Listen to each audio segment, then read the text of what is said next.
Assalamualaikum students, welcome to Homebook Learning Academy. And if you like my video, please subscribe, like, comment and share.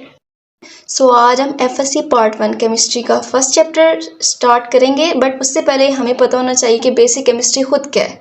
Chemistry जो है वो science की वो branch है जिसमें हम मैटर की कंपोजिशन, स्ट्रक्चर, प्रॉपर्टीज़ और रिएक्शंस के बारे में पढ़ते हैं। चलते हैं अपने फर्स्ट चैप्टर की तरफ, जो कि है बेसिक कॉन्सेप्ट्स। इसमें हम सबसे पहले पढ़ेंगे एटम के बारे में। एटम क्या होता है, एटम की एग्जिस्टेंस कैसी है, एटम के कम्बिनेशन से क्या बनता है, या एटम के अंदर कुछ चेंजेस ऐसे होते हैं जिससे क्या चीज़ें बनती हैं, तो हम वो पढ़ेंगे एटम में। ठीक है। So first thing is what is atom. जो एटम है वो एलिमेंट का स्मॉलेस्ट पार्टिकल है। मीन्स कि एलिमेंट जो है वो कैसे बना है, कम्बिनेशन ऑफ एटम से। अगर सेम टाइप ऑफ एटम्स हैं वो आपस में कंबाइन करेंगे तो हमारे पास बनेगा एलिमेंट। तो हम कह सकते हैं कि जो एटम है वो एक स्मॉलेस्ट पार्टिकल है या स्मॉलेस्ट यूनिट ऑफ एलिमेंट है। और जो एटम है वो केमिकल रिएक्शन में इन्वॉल्व हो जाता है। ठीक है। और इसकी एग्जिस्टेंस जो है वो डिपेंडेंट भी हो सकती है और इनडिपेंडेंट भी। ठीक है।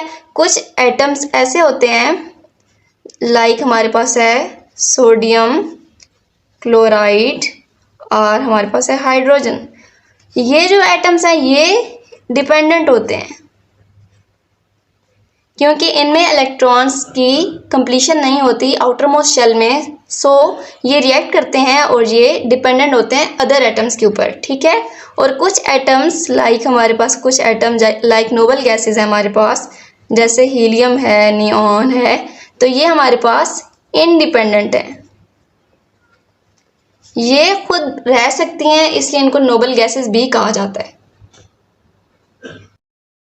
अब हम देखेंगे जो टर्म एटम है वो कौन से वर्ड से निकला है या कौन से साइंटिस्ट है जिन्होंने इस वर्ड को डिराइव किया।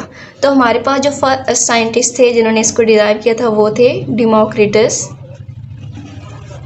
इन्होंने ग्रीक वर्ड से डिराइव किया था एटम का वर्ड, और वर्ड को क्या था, एटमॉस।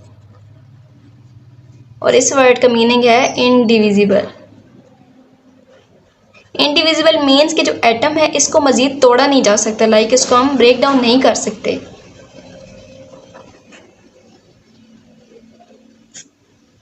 अब हम देखेंगे जो एटम है उसमें कौन कौन से फंडामेंटल पार्टिकल्स हैं। जैसे हमने कहा है कि एलिमेंट है वो एटम से मिलके बना है या कम्बिनेशन ऑफ एटम से मिलके बना है, उसी तरह जो एटम है वो भी तो किसी चीज़ से बना होगा। तो इसके जो फंडामेंटल पार्टिकल्स होते हैं वो होते हैं electrons, protons, neutrons, neutrino, anti neutrino. More than 100 particles होते हैं, लेकिन जो बेसिक हम कहते हैं ना जिनको फंडामेंटल पार्टिकल्स जो हम बहुत ज़्यादा कंसिडर करते हैं, तो वो होते हैं, एक होता है इलेक्ट्रॉन्स, एक प्रोटॉन्स और एक न्यूट्रॉन्स। इनको हम बेसिक पार्टिकल्स भी कहते हैं। एटम के एग्जिस्टेंस ऑफ एटम के बारे में कि जो एटम है, सबसे पहले तो ये था कि वाकई ये एटम एग्जिस्ट करता है या नहीं, लेकिन बाद में पता चला कि ये एटम एग्जिस्ट करता है, लेकिन ये इसका साइज इतना स्मॉल है कि इसको हम नेकेड आई से नहीं देख सकते। हम इसको नेकेड आई से नहीं देख सकते। चेक करने के लिए सबसे पहले ऑप्टिकल माइक्रोस्कोप को यूज़ किया। उस ऑप्टिकल माइक्रोस्कोप में उन्होंने विजिबल लाइट को यूज़ किया, लेकिन जो विजिबल लाइट है उसकी जो होती है ना वेवलेंथ, वो लार्जर होती है। ठीक है। तो लेकिन ये होता है कि जो भी ऑब्जेक्ट हमने जिसको भी हमने साइज़ हमने देखना है जिस भी ऑब्जेक्ट का, उसके लिए हमें वेवलेंथ को भी कंसीडर करना पड़ता है, क्योंकि जितना ऑब्जेक्ट का साइज़ स्मॉल होगा उतनी ही शॉर्टर वेवलेंथ हमें चाहिए। ठीक है। लेकिन क्योंकि हमें पता है कि जो एटम है उसका साइज़ इतना स्मॉल है कि हम उसको नेकेड आई से भी नहीं देख सकते, लेकिन जो विजिबल लाइट है उसकी वेवलेंथ ज़्यादा थी, तो हम इसको ऑब्जर्व नहीं कर सके ऑप्टिकल माइक्रोस्कोप में। लेकिन इलेक्ट्रॉन माइक्रोस्कोप में जो था उसमें बीम इलेक्ट्रॉन को यूज़ किया गया। अब जो इलेक्ट्रॉन्स था उनकी जो वेवलेंथ थी वो लेस थी, तो वेवलेंथ कम होने की वजह से हमने एटम को इस माइक्रोस्कोप में ऑब्जर्व कर लिया। ऑप्टिकल माइक्रोस्कोप था उसकी रेंज जो थी वो 500 नैनोमीटर तक थी कि इस साइज तक जो ऑब्जेक्ट होगा उसको हम मेजर कर सकते हैं। लेकिन जो इसके बाद एक्सरे एनालिसिस के बाद जब इसको एक्सरे के थ्रू ऑब्जर्व किया गया तो जो एटम का साइज था वो 2 × 10⁻⁻10 मीटर तो इसको हम अगर कहें नैनोमीटर में तो 0.2 नैनोमीटर। तो 0.2 नैनोमीटर को ऑप्टिकल माइक्रोस्कोप में नहीं देखा जा सकता था। अब मॉलिक्यूल क्या होता है कि मॉलिक्यूल है smallest particle of a pure substance. अब सब्सटेंस क्या होता है, लाइक हमने जैसे पढ़ा ना एलिमेंट, एलिमेंट जो होता है वो combination of same type of atoms, okay, तो उससे हमें एलिमेंट बन जाता है। लेकिन जो सब्सटेंस है वो डिपेंड करता है कि वो सेम टाइप ऑफ एटम्स भी हो सकते हैं और डिफरेंट टाइप्स ऑफ एटम भी हो सकते हैं। लेकिन अगर कोई भी मॉलिक्यूल जो होता है वो एक कंपाउंड होता है, उसके अगर हमारे पास एक यूनिट मौजूद है तो उसको हम मॉलिक्यूल कहेंगे। लाइक हमारे पास है वाटर, वाटर एक कंपाउंड है, लेकिन अगर हम इसका सिर्फ एक वाटर हम कंसिडर करेंगे तो वो क्या है, मॉलिक्यूल है।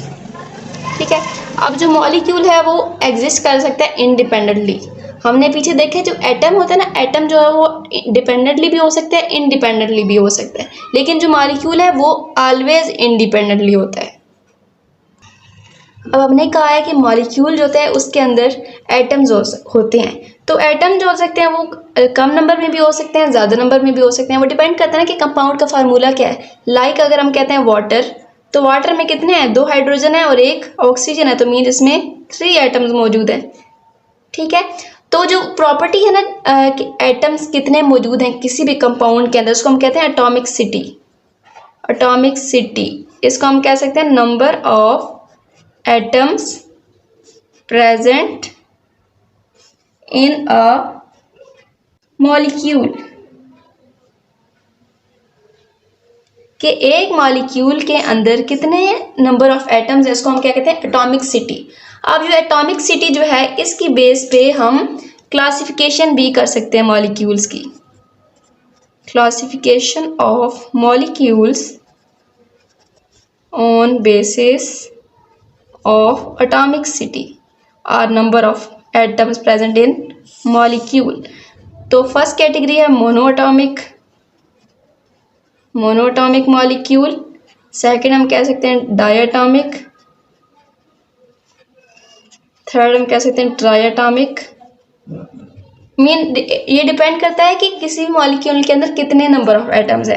अगर किसी मॉलिक्यूल के अंदर 1 एटम है तो उसको हम कहेंगे मोनोएटॉमिक, अगर किसी के अंदर 2 एटम है तो उसको हम कहेंगे डायएटॉमिक, और किसी में 3 एटम्स है तो उसको कहेंगे ट्राइएटॉमिक। ठीक है, 1 एटम लाइक हमारे पास नोबल गैसेस हैं वो इंडिपेंडेंटली एग्जिस्ट कर सकती हैं, तो हमारे पास 1 मॉलिक्यूल ऑफ हीलियम हो सकता है। ओके, इसी तरीके से अगर हमारे पास डायएटॉमिक की हम देखें तो डायएटॉमिक में हमारे पास H2 भी हो सकता है, CO भी हो सकता है, और अगर हम ट्राइएटॉमिक की बात करें तो हमारे पास वाटर हो सकता है, CO2 हो सकता है। क्लासिफिकेशन जो है वो हो सकती है on the basis of kind of atom. Kind of atom mean कि उसमें सेम काइंड ऑफ एटम्स ही हो सकते हैं, डिफरेंट काइंड ऑफ एटम्स ही हो सकते हैं। अगर हम कहें होमो एटॉमिक मॉलिक्यूल और हेट्रो एटॉमिक मॉलिक्यूल, अगर कोई मॉलिक्यूल ऐसा है जिसमें सारे सेम एटम है, मीन्स अगर उसमें सारे हाइड्रोजन हो, सारे ही सेम टाइप हो, लाइक हम उसी एग्जांपल देख लेते हैं। H2 हमारे पास सेम काइंड है, Cl2 सेम काइंड का है, इसके अलावा O3 सेम काइंड का है, P4 सेम काइंड के, ये तो ये सारे किस में आ सकते हैं, होमो एटॉमिक मॉलिक्यूल में। ठीक है, अब हम हेट्रो एटॉमिक मॉलिक्यूल की बात करते हैं। ये हमारी फर्स्ट क्लासिफिकेशन है on the basis of atom, kind of atom, और ये सेकंड हमारी हेट्रो एटॉमिक मॉलिक्यूल। इसमें यह होता है कि इसमें डिफरेंट काइंड ऑफ एटम्स होते हैं, लाइक जैसे हमारे ग्लूकोज का फार्मूला C6H12O6, इसमें डिफरेंट काइंड ऑफ एटम्स हैं। इसके अलावा हमारे पास फॉर एग्जांपल अमोनिया का फार्मूला है NH3, इसमें भी डिफरेंट काइंड ऑफ एटम्स हैं। इसके अलावा अगर हम सल्फ्यूरिक एसिड को देखें H2SO4, इसमें भी डिफरेंट काइंड ऑफ एटम्स हैं। अब इसी तरह मॉलिक्यूल्स की एक और क्लासिफिकेशन भी है on basis of size. Like अगर हम कंपैरेटिवली करें किसी भी मॉलिक्यूल्स का दूसरे मॉलिक्यूल के साथ कंपैरिजन करें हम साइज के हवाले से, तो एक क्लासिफिकेशन हो सकती है माइक्रो मॉलिक्यूल और दूसरी हो सकती है मैक्रो मॉलिक्यूल। ठीक है। Micro means small size molecule जिनमें नंबर ऑफ एटम्स कम हो, और मैक्रो मीन्स होता है लार्ज, तो लार्ज साइज मॉलिक्यूल जिनमें नंबर ऑफ एटम्स बहुत ज़्यादा हों। एग्जाम्पल में आ सकता है लाइक हमारे पास है वाटर, और जो मैक्रो मॉलिक्यूल में हम कह सकते हैं हीमोग्लोबिन, ये हमारी बॉडी के अंदर मौजूद होता है हमारे ब्लड में ऑक्सीजन को कैप्चर करने के लिए।